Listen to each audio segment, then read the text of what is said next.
Être métis, c'est pas être 50% de quelque chose. Être métis, c'est être 200%.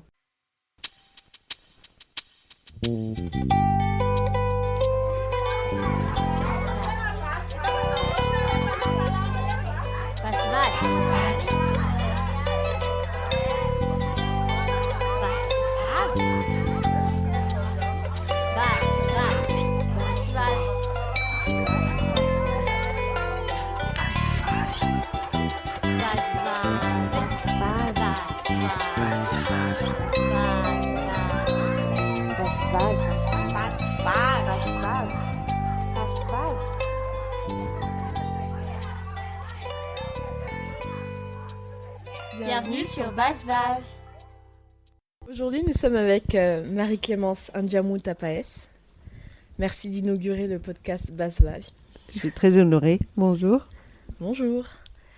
Donc, vous êtes productrice et réalisatrice de cinéma franco-malgache. Vous êtes née 1 an tout juste avant l'indépendance de Madagascar. La Territe, la boîte de production que vous avez donc créée avec votre mari César Paes, a notamment produit Angan en 1989, Maaleo en 2005 et Adgas, documentaire réalisé en 2012 par Louvain Antenen. Tout dernièrement, vous avez réalisé le documentaire Faaval sur l'insurrection malgache en 1947. Et je crois que c'est tout pour la petite description Wikipédia. Mais qui êtes-vous, Marie-Clémence ? Je suis très très honorée déjà d'être la première inaugurée Basse-Vave. Basse-Vave.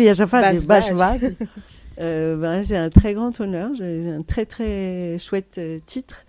Qui je suis? Ben oui, c'est vrai que je suis née d'une mère malgache et d'un père français.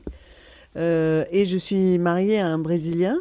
Mais Madagascar est au cœur de mon activité, mes préoccupations, enfin de ce que je fais au quotidien.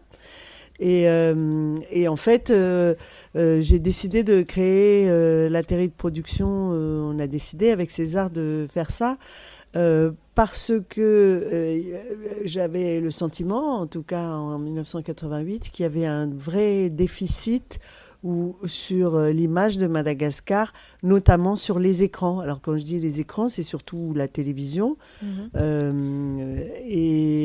Voilà, il me semblait que l'image de Madagascar à la télévision, mais même au cinéma, pour moi, c'était autre chose que simplement une île de Lémuriens ou une île remplie d'enfants des rues pauvres et de femmes de petite vertu. Voilà, c'était autre chose pour moi. Et en parlant d'enfants, du coup, est-ce que tu peux nous parler de ton enfance dans la précolonisation à Madagascar ? Du coup, comment ça s'est passé ? Oui. Comment vous avez vécu ça ? Alors, effectivement, moi, j'ai vécu une enfance dans une situation... Alors, c'était quand même un peu l'indépendance, déjà. Un peu l'indépendance. C'était l'indépendance officiellement, mais je sentais bien que, quand même, en tout cas, quand j'étais en école primaire, je n'ai compris que bien plus tard, même tout récemment, qu'en fait, c'était une situation qui était assez proche. Alors, je vais utiliser un mot qui peut fâcher, qui peut choquer, mais c'était assez proche de l'apartheid, en fait.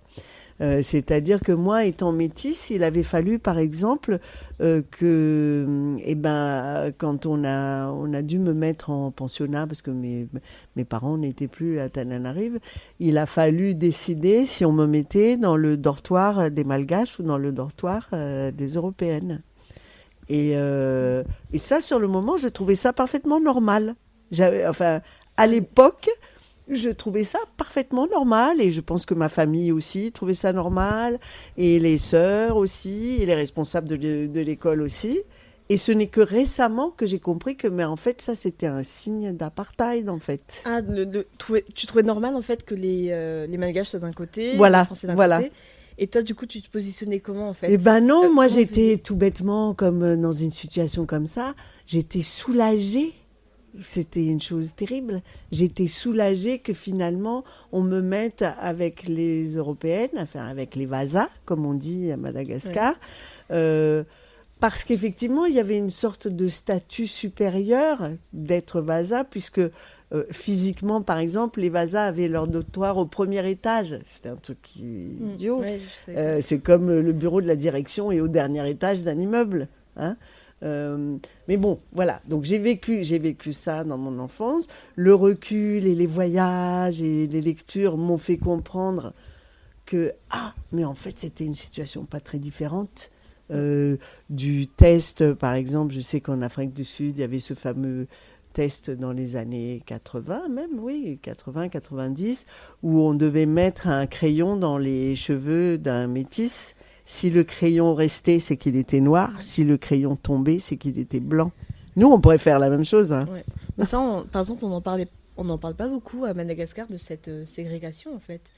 Parce que aujourd'hui, on parle beaucoup du métissage actuellement, parce qu'il y a eu une loi, du coup, qui a été faite sur la nationalité.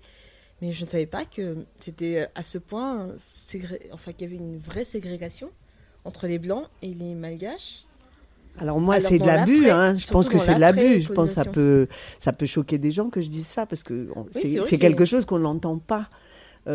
Mais je peux en parler sur Bashvav, justement, parce que, étant métisse, j'ai le droit de parler. Comment dire ?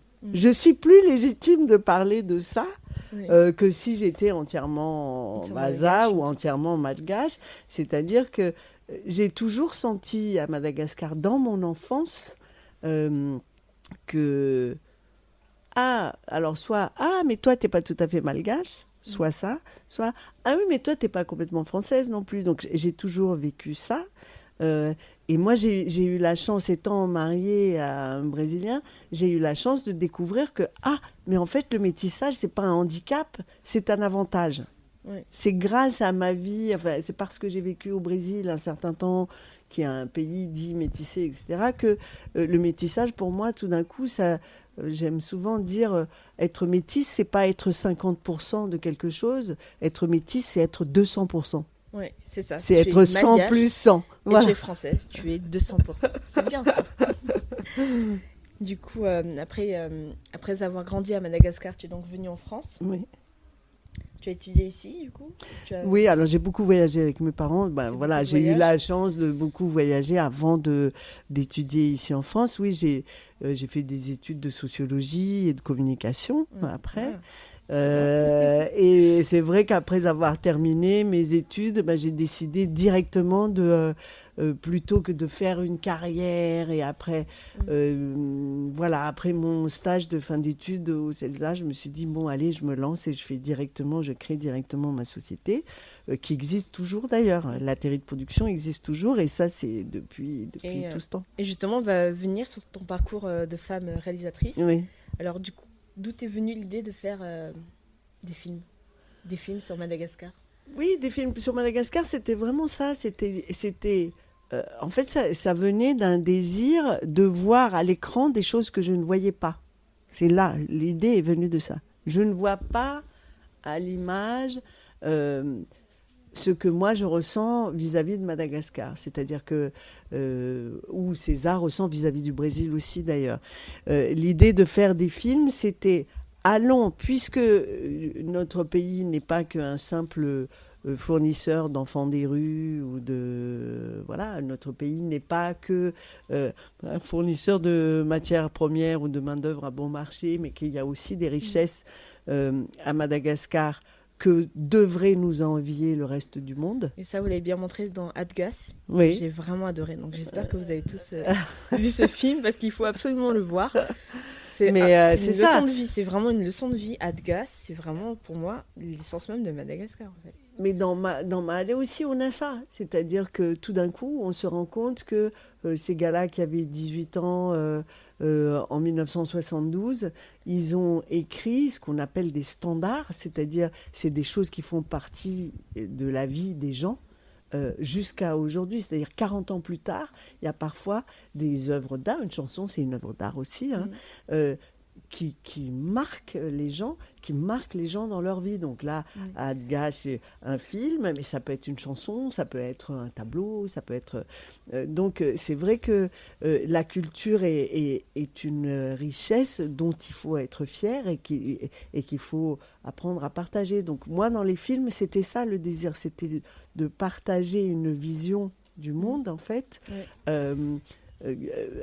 Avec le plus grand nombre. C'est vrai qu'il y a peut-être un raccourci, un raccourci comme un shortcut, disent les Américains, pour aller de l'oralité, de la culture orale vers le cinéma. Ça va. Il y a un point commun, il y a des points communs, il y a des façons de raconter les histoires qui sont communes au cinéma et à la tradition orale. Du coup, par rapport à tes films sur Madagascar, est-ce que tu as eu des retours sur comment ça a été perçu, comment les Malgaches ont reçu ces films? Est-ce qu'ils ont été contents de cette vitrine que tu leur as montrée ou voilà, alors les retours, alors il y a effectivement le retour de notoriété, c'est-à-dire que quand les journaux malgaches sont fiers parce que je gagne un prix à Montréal avec le film, c'est toujours bien parce que les gens entendent parler, ça crée comment une histoire autour du film. Et puis il y a les vrais retours et là sur Faavalo par exemple, il y a deux choses qui se sont passées qui pour moi c'est ce dont tout cinéaste peut rêver, vraiment. C'est que la première du film a eu lieu à Fianarantsoa. Et comme vous savez, les cinémas n'existent plus à Madagascar aujourd'hui, ou pratiquement pas. Il y a des cinémas, mais... Oui, les cinémas avec des films malgaches. Quand on est dans le ciné, mais bon. Non, mais il y a maintenant des nouveaux multiplex, mais où, pour l'instant, en tout cas, il n'y a pas de films malgaches qui sont programmés. C'est l'objet d'un autre podcast. Mais j'ai donc, l'année dernière, il y a un an exactement, en 2018, il était très important pour moi de montrer ce film à Fianarantsoa, qui est la ville d'où vient où mon grand-père a vécu 1947 à Fianarantsoa. Et donc, c'est l'université de Andianzat ou de Fianarantsoa où a eu lieu cette première. J'ai fait pareil, une petite émission de radio la veille de cette première à Fianarantsoa. Et là, la surprise absolument fantastique, c'est que cette session était prévue dans la salle de la fac, la plus grande salle de la fac, mais à 9h du matin. Et quand je suis arrivée à 8h pour faire les tests, il y avait 1300 étudiants qui faisaient la queue devant la salle, mais comme si c'était Mick Jagger qui venait. Je dis souvent ça, mais vraiment, mais en fait, c'est exactement ça, parce que pareil pour Faaval, donc on est arrivé dans les premières projections, je suis allée le voir. Et il y avait une queue monstrueuse devant Saint-Michel. Et c'était beaucoup de jeunes. De jeunes de mon âge, voire plus jeunes. Exactement. Et c'est là où c'est intéressant parce que, en fait, on a ce besoin de connaître l'histoire. Et malheureusement, cette partie de l'histoire sur l'insurrection de 47, on n'en parle pas assez. Il y a encore ce tabou. Et tu le dis très bien dans le film, il y a encore ce tabou. Et donc, ce genre de film permet, en fait, à nous, jeunes et moins jeunes, de connaître en fait cette histoire et de lever, c'est-à-dire que ça a répondu. Alors pour moi, cette réaction, parce que tu me demandais tout à l'heure, quelle a été la réaction à Madagascar, c'est-à-dire la simple présence et la curiosité de tous ces étudiants qui n'étaient pas, je précise, ils n'étaient pas obligés d'être là. C'était banalisé la matinée, mais personne n'était obligé d'être là à 9h du matin. Si ta matinée à la fac est banalisée, moi j'en connais beaucoup en France qui feraient la grasse matinée, Et là, les jeunes étaient là. Et pareil, à Embouche, à l'académie, à l'école de gendarmerie d'Embouche, pareil, ce sont les élèves gendarmes qui ont fait la demande de voir le film. Et ça, c'était extraordinaire parce que le premier son de cloche que j'avais eu quand j'ai commencé à faire la recherche pour le film en 2011-2012, c'était « Oh, mais ça n'intéresse personne. Pourquoi est-ce que vous voulez faire un film sur ça? Ça n'intéresse personne. » Or, ce n'est pas vrai. Du coup, on va reparler encore plus en détail sur ce film parce que ça se voit que ça te passionne. Et ça me passionne aussi. Mais du coup, on va revenir un petit peu sur ta situation. Donc, par rapport à... du coup ton métissage, le fait d'avoir grandi à Madagascar, puis d'avoir voyagé et maintenant tu vis en France. Mm. Quel est ton regard maintenant, ton regard décalé sur la situation à Madagascar? Quel est ton regard par rapport à ce que tu as vécu et maintenant, qu'est-ce qui se passe aujourd'hui? Alors, non, c'est vraiment intéressant parce que c'est une question intéressante. Moi, j'ai pas toutes les réponses. J'ai juste, c'est-à-dire, ce qui est important pour moi, d'affirmer très fortement que ce n'est pas parce que je suis de la diaspora ou que je vis en France que je n'aime pas mon pays déjà.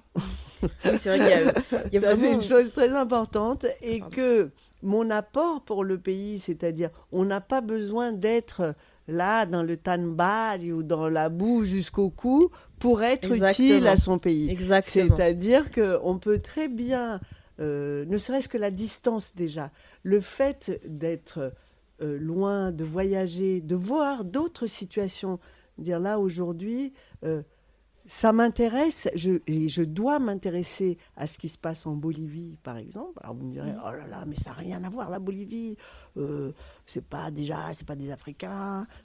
Mais la situation de la femme, du mineur bolivien, est pas très éloignée de la situation de la femme, du technicien qui travaille chez Sherit à Madagascar. C'est pas très éloigné. En fait, il y a nous vivons des situations qui doivent être regardées avec un... Voilà, il y a une similitude. Certes, les Boliviennes, elles sont boliviennes, les Malgaches sont malgaches, mais elles vivent parfois des situations similaires. Donc, ma distance et le fait que je voyage et que je rencontre d'autres femmes qui vivent des situations similaires font que ça me rapproche, ça rapproche mon cœur en tout cas et mon attention et peut-être mon militantisme aussi de Madagascar. Après, j'ai une question. J'ai demandé la même chose à ma mère. Donc, Oui. par rapport à la situation de la femme à Madagascar, Oui. est-ce que tu trouves qu'il y a un gros changement entre toi jeune et toi maintenant, ou nous jeunes en fait, Oui. par rapport à nos libertés, par rapport à... Oui, nos choix. alors liberté, moi je pense qu'il faut qu'on soit extrêmement vigilante. Je crois que la liberté, quelle qu'elle soit des femmes, la liberté, c'est pas quelque chose, c'est pas comment dire, c'est pas un capital acquis, c'est pas un cadeau qu'on vous donne en disant tiens voilà prends la liberté, range-la bien dans le coffre-fort. C'est un mouvement perpétuel. C'est-à-dire D'accord. que si on lâche la garde, ne serait-ce qu'une seconde, cette liberté, elle peut s'effriter, elle peut être vendue, elle peut être vandalisée, d'accord? Ça peut arriver, et je pense que il y a un vrai risque à Madagascar qu'on nous vandalise une certaine liberté. Moi, je suis très fière, très souvent. Je suis souvent dans un contexte où je suis avec, par exemple, des cinéastes africaines, des sénégalaises. Et très souvent, j'ai cette grande fierté de dire, mais nous, à Madagascar, on n'est pas du tout dans la même condition que les femmes en Afrique de l'Ouest. D'abord parce que Il y a pas d'excision. on n'a pas forcément à lutter contre la polygamie ou L'excision. l'excision. Enfin, on a un certain nombre de choses pour lesquelles je considérais que, pas qu'on ait une longueur d'avance, mais en tout cas, on n'avait pas la même problématique. Je disais souvent, oui, nous, on vient d'un pays où on a longtemps eu des reines, voilà, qui n'étaient pas forcément tendres d'ailleurs, hein, et on a eu des reines très très dures dans notre histoire. Elles étaient dures contre l'envahisseur. Parce que je pense que son image a été aussi beaucoup écornée. Oui, par les en historiens tout cas, français. c'est intéressant de revenir sur toutes ces reines. On n'en a pas eu qu'une, on en a eu On en a eu plusieurs. Plusieurs, plus que trois. Et donc, ça signifie, c'est quand même quelque chose de très fort par rapport à notre société. Et je crois aussi que oui, on vit d'une société matriarcale. Moi, je sais que dans mon enfance, il était clair que la maternité ne se conteste jamais. J'ai ce souvenir que petite fille, quand quelqu'un, par exemple, devait prendre une décision de partir étudier à l'étranger ou se marier avec je ne sais qui, ou faire des décisions très importantes dans la vie, la vie du frère de ta maman avait presque plus d'importance que la vie de ton papa. Oui. C'est-à-dire qu'il y avait C'est une traditionnellement... société matrilinéaire, en fait, Voilà. forcément. Donc, Traditionnellement, c'est ce la que famille de la mère. Dadatou disait était, s'il y avait, voilà, on ne sait pas très bien qu'est-ce qu'on fait, le conseil du frère de ta mère avait presque plus d'importance que celui de ton père. Ouais, c'est vrai que le frère de la mère, c'est l'une des places les plus importantes, ne serait-ce que pour les petits garçons. Pardon, messieurs, quand vous faites votre circoncision, Voilà. quand c'est pas le grand-père qui mange les prépuces, c'est le frère de la mère Voilà. qui s'y colle. Avec cette idée que la mère, on saura toujours à 100% qui c'est. Oui. Il y a toujours l'ombre d'un doute. Et ça, je trouve ça assez intéressant parce que ça veut dire que dans notre société, dans notre culture, voilà, je pense qu'on a une relation effectivement à la sexualité, voilà, la parentèle, c'est beaucoup plus large que strictement le papa, la maman. Enfin, c'est quelque chose de beaucoup plus vaste que ça. Et donc, je le dis, c'est important qu'on soit vigilante parce je vois poindre des dérives qui viennent peut-être avec le consumérisme, qui viennent, je ne sais pas très bien d'où ça vient, mais que cette liberté que nos grands-mères ou nos arrière-arrière-grands-mères avaient, on peut la perdre très très vite. Oui. Et que cette autonomie et cette égalité, il y a un vrai risque qu'on se la fasse kidnapper sans qu'on s'en rende compte.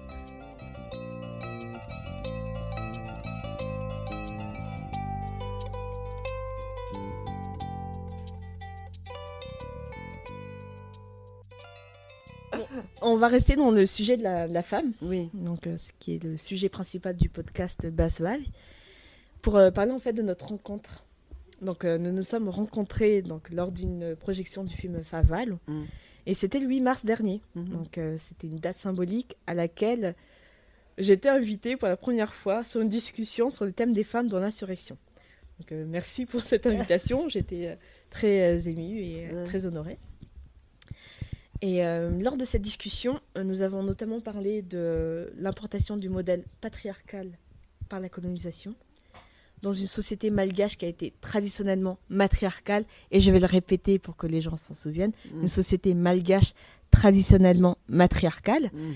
Aujourd'hui, près de 50 ans après l'indépendance, on a donc l'impression que ce modèle patriarcal est plus fort que jamais à Madagascar.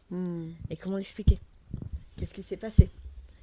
Moi, j'ai une piste qui est en fait ce modèle patriarcal, colonialiste, peut-être même un peu raciste aussi. Il vient avec le package du capitalisme sauvage. C'est une espèce de dégât collatéral du système, peut-être même surtout l'extractivisme. C'est-à-dire que la question tout à l'heure, c'était quelle est la différence entre mon enfance et aujourd'hui, c'est que le changement est radical et très très fort, mais on ne s'en rend même pas compte. C'est-à-dire qu'on continue à entendre cette espèce de mantra « Ah, Madagascar, c'est comme ça, vous savez, les choses ne changeront jamais ». Et en vérité, ça change très très vite. Si, ça change et ça se dégrade. Ça change très très vite. Comme j'ai entendu, alors je ne sais pas si c'est passé vraiment, que les femmes malgaches pour pouvoir avoir un passeport, je crois, ou je ne sais pas bien, et j'aimerais vraiment savoir si c'est effectif ça, doivent demander, ou si c'est juste pour obtenir un visa pour aller travailler au Moyen-Orient. Oui, ils ont expliqué en fait qu'ils avaient fait ça pour protéger les femmes qui allaient dans des travaux, enfin qui allaient travailler dans des pays à risque pour elles. Donc, du coup, Mais c'est pour obtenir le passeport ou c'est pour obtenir un visa ? C'est pour sortir du territoire en fait. Elles ne Voilà, peuvent pas sortir du territoire totalement. pour aller dans des directions où elles sont en danger. Et ça, je vais en parler parce que personnellement, C'est très choquant. ouais, c'est choquant parce qu'ils ont dit oui, mais c'est pour les protéger. Mais en fait, c'est pas comme ça qu'on protège quelqu'un. C'est les rabatteurs qu'il faut chercher. C'est un système qu'il faut faire tomber. C'est l'agence qui cherche des filles, qui envoie des filles à l'étranger qu'il faut faire tomber en fait. Qui sont-ils Oui, et puis Où même, sont-ils c'est-à-dire là, à la limite, ce que je trouve le plus dommageable et le plus terrible, c'est ce que ça fait dans les esprits. C'est-à-dire qu'on se dise, mais oui, mais c'est normal qu'une femme célibataire euh, ait besoin de l'autorisation de son père, de son frère ou de son mari, enfin, dans l'ordre, de son mari, de son père ou de son frère, je crois que c'est dans cet ordre-là, pour pouvoir sortir du territoire. C'est une chose assez grave parce que nous n'avons jamais culturellement. Il faut relire, par exemple, les Lazaristes et Flacourt qui, en 1642, étaient extrêmement choqués de ce que les femmes malgaches, comment les femmes malgaches se comportaient et comment elles pouvaient prendre... Elles étaient très libres. Ouais, totalement libres. Elles Ouais, c'est avaient vrai décidé de prendre tel gouverneur et de le... Enfin, Quand les elles femmes, avaient envie de se marier, elles elles se faisaient mariaient. même au 19e. En fait, il n'y avait pas de question de mariage parce que pour elles, c'était quand elles avaient envie d'avoir des rapports sexuels avec un autre homme, bah, elles y allaient. Hein. Voilà. Alors Pas effectivement, besoin. c'est ça l'ambiguïté. C'est que du coup, le paradoxe ou l'ambiguïté, c'est que cette conception de la sexualité qui, ancestralement, enfin, on avait une liberté Une liberté conceptuelle sexuelle. de ce que c'était la sexualité au XVIIe siècle, mais qui avait c'était des années-lumière d'avance par rapport à ce qu'avaient les Français ou les Portugais ou les Arabes de l'époque. Si les Français aujourd'hui apprennent ce que nous on avait Voilà. à cette époque-là, mais je pense notamment aux féministes françaises par exemple, elles nous envieraient en fait. Tout l'Occident nous envierait en fait pour la place de la femme qu'on avait avant en fait. Et donc, mais c'est là la difficulté aussi, c'est que comment, c'est l'interprétation de cette liberté. Comment on interprète ça et comment on se l'approprie aujourd'hui. Donc, oui, prenez garde, mesdames, la liberté n'est pas un acquis, c'est un travail du quotidien. Oui, et malheureusement, pour les Malgaches, la liberté n'est pas motne. Mais ça, on reviendra parce que je déteste ce mot. Alors, on va revenir un petit peu sur le film, parce qu'on va se disperser sinon. Dans le film, en fait, quelle place a pris la femme dans l'insurrection de 1947 ? Donc, il me semble que j'ai vu 4 ou 5 portraits de femmes. Je ne vais pas dire tout exactement, parce que c'est à vous d'aller voir le film. Mais il y a plusieurs portraits de femmes dans ce film. Et notamment, on entend beaucoup parler de Tukanoun. Ah, très joli. Donc, est-ce que tu peux nous parler un petit peu de Tukanoun, la place de la femme dans l'insurrection ? Alors, Tukanoun, en fait, c'est une femme dont j'ai trouvé la trace dans les archives administratives de la police française. Parce que en 1947... la police avait reçu un rapport comme quoi cette Tukanoun avait été vue survolant les troupes ennemies, donc les troupes françaises, et que les soldats avaient essayé de tirer sur elle vainement. Et bon, donc c'est à la fois c'est un mythe, mais à la fois c'est quelqu'un dont j'ai trouvé la trace dans les archives. Il y a aussi une fameuse Telnoun qui aurait été arrêtée à Moramang. Bref, ce sont des femmes dont on a trouvé la trace dans les archives et aussi dans la tradition orale, et qui avaient donc une puissance. Elles étaient probablement umbias, ou on peut utiliser plein de mots différents, mais en tout cas, elles avaient des pouvoirs extraordinaires, comme celui de donner des talismans, des formules magiques. 1947 était très, très, très imprégné de tout ce savoir des Oudgash, qui était à la fois devenir invisible, transformer les balles de l'ennemi en eau. Enfin, tout le monde connaît cette fameuse incantation Oran.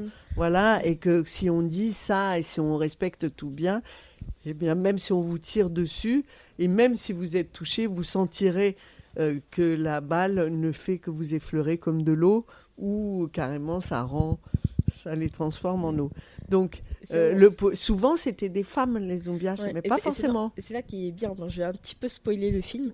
Donc, Tukanoun, ces hommes-là qui combattaient, qui parlaient, qui invoquaient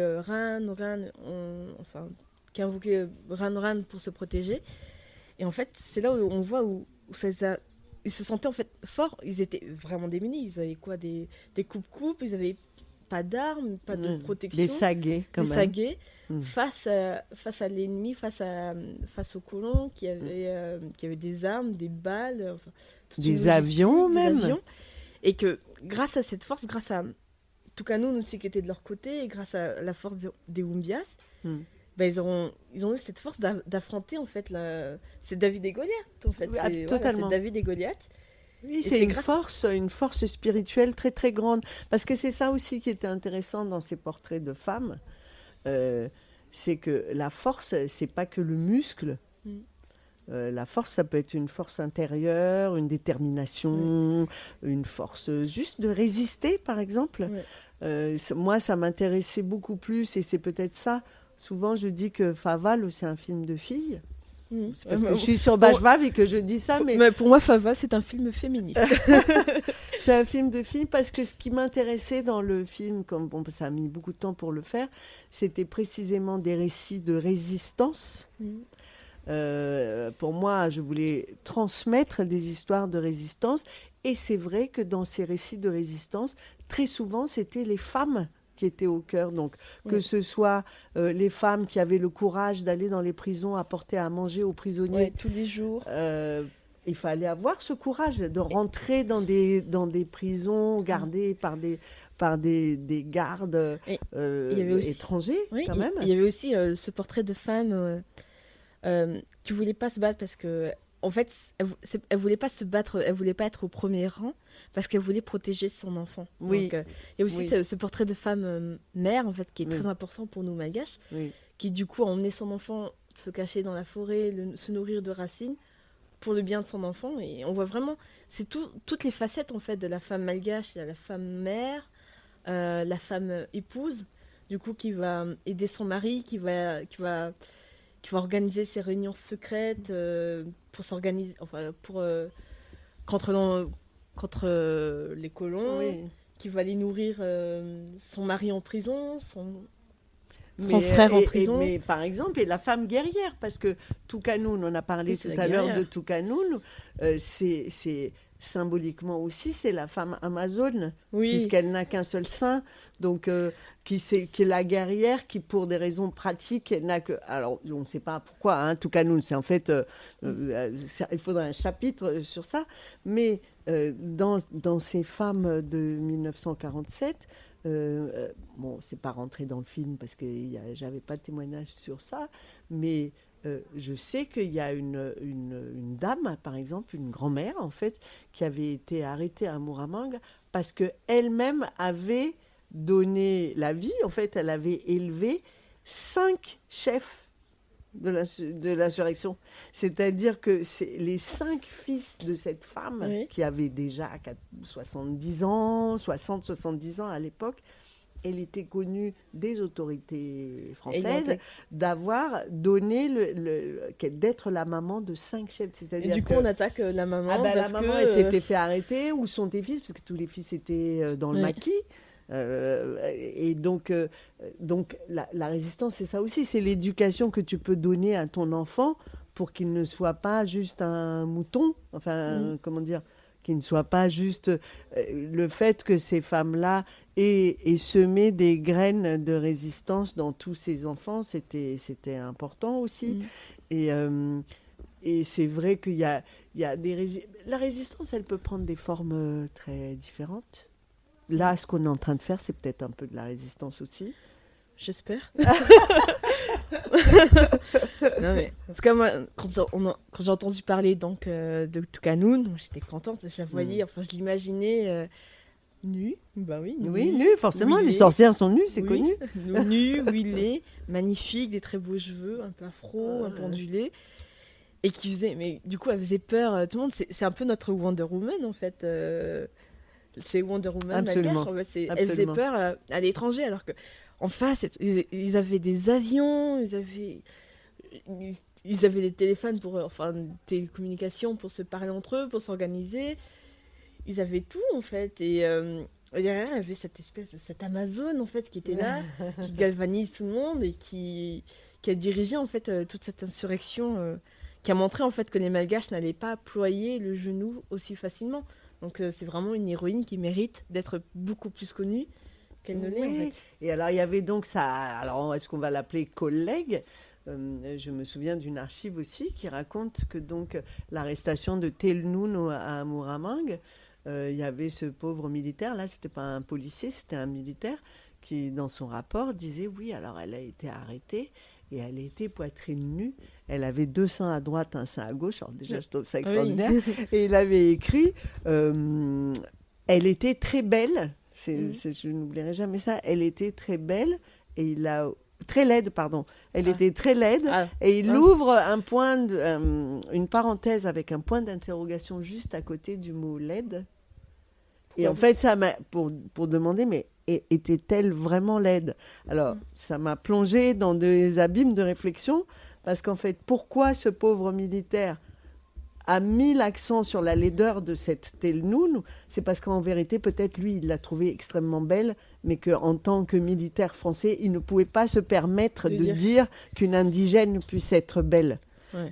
Il y avait donc un problème là-dessus. Donc, et on raconte qu'elle était à la tête des 50 premiers rebelles qui ont attaqué le camp militaire de Muramang, et qu'au fur et à mesure qu'elle avançait vers le camp, les gardes dormaient instantanément sur son passage. Moi, je trouve ça absolument magnifique. C'est-à-dire, ça, c'est d'une puissance inouïe. Elle n'avait même pas besoin de rien faire, juste elle passait, hop, les gars, ils dormaient au film.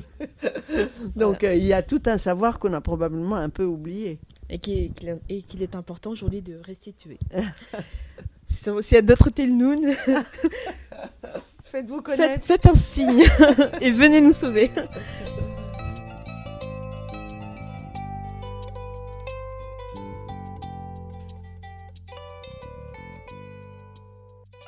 Comment avons-nous renoncé à notre force de femmes malgaches au profit d'un patriarcat complètement importé et sans racines dans nos traditions? C'est une bonne question. Et c'est une question... Enfin, je n'ai pas de réponse.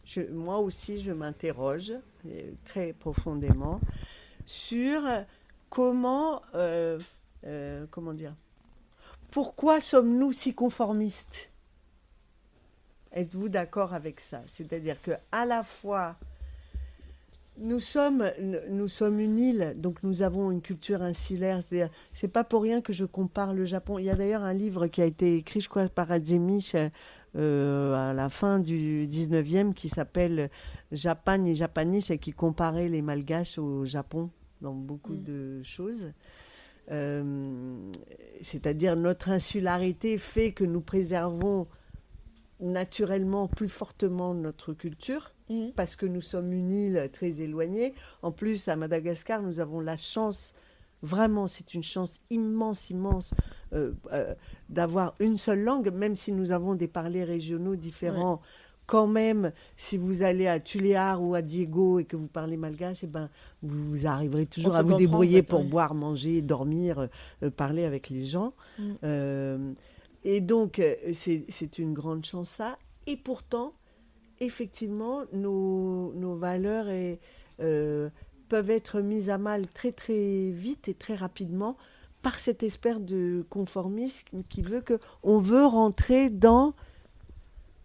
Voilà, c'est comme ça qu'on fait aujourd'hui. Alors aujourd'hui, on fait des camps de travailleurs avec des hommes célibataires pour travailler comme techniciens ou comme ouvriers dans les industries minières. C'est comme ça qu'on fait. En fait, c'est aussi un cas qui arrive dans les diasporas à l'étranger. Oui. C'est au sein de communautés, c'est un repli sur soi en fait. Pour les Malgaches, je sais que c'est la religion. C'est la religion, le christianisme par exemple, qui a beaucoup... soudé les Malgaches qui sont du coup par exemple en France et ça j'ai remarqué que en France les Malgaches étaient beaucoup plus pieux les Malgaches de France que les Malgaches à Madagascar. Ah mais vraiment beaucoup plus pieux et du coup c'est vraiment un repli. Je sais pas, c'est pour garder cette identité. On le voit aussi dans les noyaux familiaux. le voit beaucoup, oui. Je pense que ce repli sur soi et le fait qu'on soit aussi insulaire, ça peut aussi expliquer pourquoi on a... Oui, alors après, effectivement, il y a la question culturelle. Alors, est-ce qu'on peut dissocier complètement la question de nos racines culturelles de notre réalité économique? C'est-à-dire que cette pression sur le rôle de la femme et la répartition des rôles dans le couple notamment, ça me préoccupe vraiment parce que je crois que tout à l'heure tu me demandais, oui, par rapport à mon enfance et aujourd'hui, ça me préoccupe le fait que les mamans soient obligées d'élever leurs enfants toutes seules dans le modèle actuel de, eh ben, si vous voulez un emploi, c'est comme ça que ça se passe. Et ça me préoccupe parce que du coup, c'est un changement très profond dans notre modèle social. C'est-à-dire qu'on pouvait avoir, par exemple, avant l'indépendance, effectivement, une communauté beaucoup plus... Enfin, plusieurs générations dans la même maison. Par exemple, le fait qu'on ait les grands-parents, les parents, les enfants, les cousins. Enfin, on peut avoir une maison familiale qui héberge beaucoup plus de monde qu'aujourd'hui. Et que c'est vrai que notre modèle économique actuel fait qu'on va aussi vers plus d'individualisme. Enfin, il y a moins cette notion de... Enfin, je sais pas, moi j'ai été élevée dans une époque où effectivement c'était beaucoup plus le clan, peut-être, le clan, le lignage. Les enfants étaient élevés, on était plus proche des cousins, etc., que ça ne l'est aujourd'hui. On est proche, mais sans être proche. Et je pense que c'est peut-être grâce aux réseaux sociaux. Effectivement, les liens entre les gens ne sont plus forcément physiques. Oui, et sont beaucoup plus virtuels les liens, ça a changé. Et que ça change, donc il faut penser ça plus globalement, mais ça n'empêche que c'est donc la multiplicité des canaux, disons, de contact entre les gens ne signifie pas plus de liberté. Ça, moi, j'en suis absolument persuadée. Ce n'est pas parce que vous avez accès à Facebook gratuitement ou que ça vous coûte presque rien d'être sur Facebook que ça augmente votre liberté de façon mécanique. Non, je ne crois pas. Pour moi, il faut qu'on renoue avec notre tradition matriarcale et parce que c'est notre essence, en fait, c'est notre identité à nous. C'est notre identité qui a été bafouée, qui a été dénigrée. Mais là, la société matriarcale n'était pas dommageable pour les hommes, alors que la société patriarcale actuelle est très dangereuse pour les femmes et même très dommageable. Parce que pour moi, c'est... effectivement, la réflexion est sur ne pas réduire la femme à être un objet sexuel. Alors, ça paraît un discours très féministe des 68 arts et tout. Mais c'est ce dont on pourrait parler aussi, c'est du fait que ce rôle d'objet sexuel de la femme, nous-mêmes, nous sommes responsables de ça, et parfois totalement inconsciemment. Oui. C'est-à-dire que c'est tellement profondément ancré, mais ça commence avec on t'offre une poupée quand t'es petite, et ça continue par non, ça se fait pas de jouer à la voiture parce que t'es une petite fille, ou il y a tout un tas de choses. Inconsciemment, on reproduit un schéma de domination masculine. Et c'est les femmes qui le reproduisent. Et nous-mêmes, alors moi, je ne me considère pas du tout... je ne m'en sens pas spécialement femme soumise ou dominée ou quoi que ce soit. Enfin, je pense que je fais plutôt partie de celles qui sont plutôt autonomes. Et bien, même moi, je reproduis inconsciemment un schéma. Je vais vous dire, j'ai un exemple cet après-midi. On est en train de faire le DVD et le CD de Fava, le film donc, que j'ai réalisé. Et dans la bande originale du film, j'ai écrit un petit texte sur d'où viennent les différentes musiques. Et à un moment donné, je dis la phrase suivante. La première phrase était écrite « Des chants de rebelles sont interprétés par le chœur d'hommes de Madagascar. » Et le premier texte, c'était « Et des chants de femmes ». Donc, tu vois, j'ai commencé des chants de femmes par Andorra Besson et Bertrand Arsou, enfin d'autres. Et en fait, ça allait de... Enfin, dans le premier jet, j'ai écrit que ça voulait dire que les rebelles ne pouvaient être que des hommes. Les chants de rebelles sont interprétés par le chœur d'hommes de Madagascar. Et j'ai dû mettre virgule, chants de femmes par... Mais pourquoi pas des chants de rebelles par les femmes? C'est-à-dire, c'est dans mon subconscient. Oui, c'est moi-même, ancré. je sens l'obligation de dire les femmes ont chanté des chants de femmes, alors qu'elles pouvaient très bien chanter des chants. Ce sont des chants de rebelles aussi. Ouais. Donc ça, c'est vraiment la grosse question, c'est comment renouer avec cette tradition.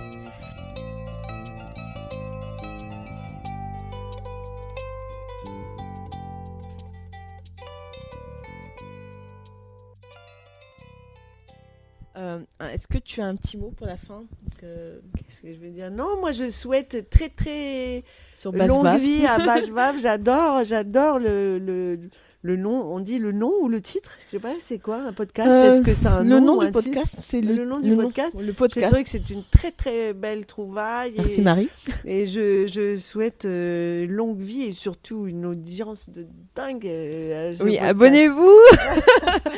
Abonnez-vous, partagez. partagez, commentez. Partage à ta voilà. mère, à ta sœur, à ta fille, à tout le monde. Voilà, Ton et frère même aux aussi, à garçons ton aussi, père, parce à que ton- je pense qu'ils ont besoin Ah oui, à tout le monde. d'entendre. Un autre, je pense que c'est très important que le podcast soit aussi arrive aux oreilles des hommes et Ouais. qu'ils nous On inventent pas espère. des règlements complètement. Ou d'autres lois qui vont encore être liberticides pour les femmes. Merci. En tout cas, merci Marie-Clémence. Merci D'être merci venue, Bajvav, et donc, merci sur notre Marie podcast. pour ce. Merci, très flattée d'être la première. Merci à toi. Au revoir. Toi aussi, sois Basvav. Partage autour de toi. Parle-en à tes copines. Et surtout, donne-nous ton avis.